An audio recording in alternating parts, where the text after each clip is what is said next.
Просто смешав мед и куркуму, можно получить отличное общеукрепляющее и противовоспалительное средство. Куркума обладает тысячей полезных свойств. Я делаю это средство немножечко по-другому. Смотрите рецепт. Всем привет, дорогие друзья! Я решила приготовить общеукрепляющее средство с куркумой, которое наверняка всем вам известно. Я тоже не удержалась и решила такое сделать. Я взяла вот такой маленький лимон. У меня домашние лимоны, поэтому они такие маленькие. Видите, совсем небольшой. Размером, наверное, с маленькое куриное яйцо. Поэтому я возьму целый лимон. Еще мне понадобится имбирь. Я возьму небольшой кусочек размером с фалангу большого пальца, куркуму и мед. Вот здесь я уже взяла 200-миллилитровую баночку, которую я промыла, ошпарила кипятком и насухо вытерла. Сюда я перелила уже немножко меда, у меня было остаточки. И добавлю еще в конце.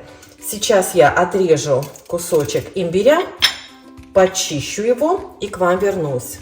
Вот такой кусочек имбиря я взяла, я его сейчас нарежу. Размером он примерно 1,5 на 1,5. Порежу на мелкие кусочки. Можно, кстати, порезать мелкими кусочками и добавить его прямо в мед. Но я все это измельчу в блендере, потому что буду добавлять потом это средство в воду. Можно также в молоко, если кто-то пьет молоко. Лимон порежу небольшими кусочками, вот так, для того, чтобы убедиться, что там нет косточек. Если есть косточки, конечно, их нужно вынуть. И теперь все это нужно перебить до однородной массы.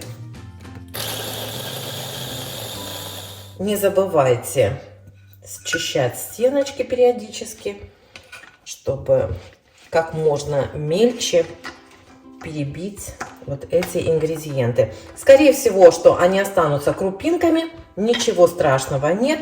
Кроме блендера можно, кстати, использовать мелкую терку. Можете просто все натереть на мелкой терочке. Как вам удобнее. Возможно, что на терке даже как бы быстрее и мельче. Ну, это уже как вам хочется.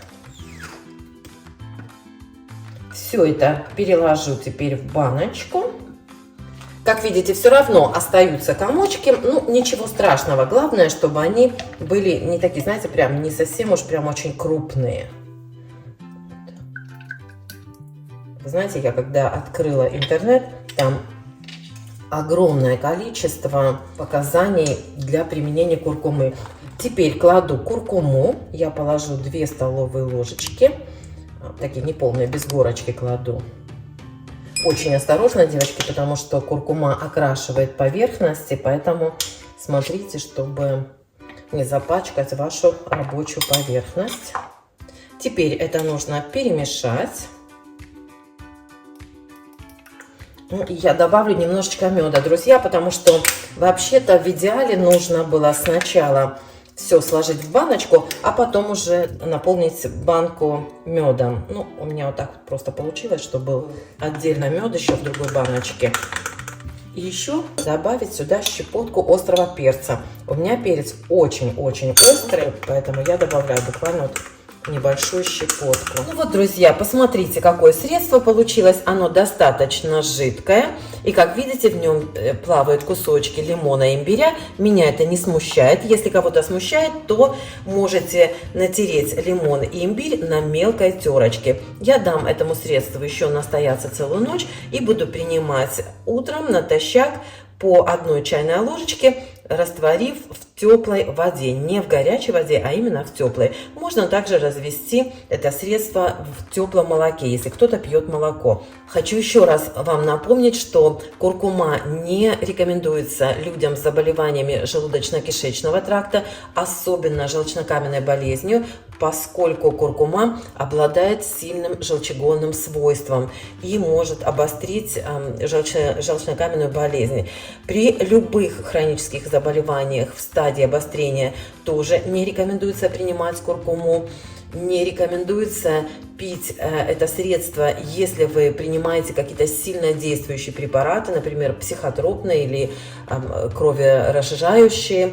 Вообще лучше всего проконсультироваться в таких случаях с вашим врачом. Ну и, конечно, беременным женщинам не рекомендуется, поскольку куркума усиливает тонус матки, поэтому ни в коем случае не принимайте.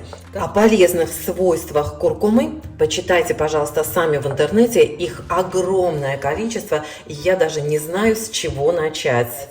Самое главное из них – это общеукрепляющее, противовоспалительное, поэтому куркума часто применяется при воспалительных заболеваниях и при заболеваниях кожи, например.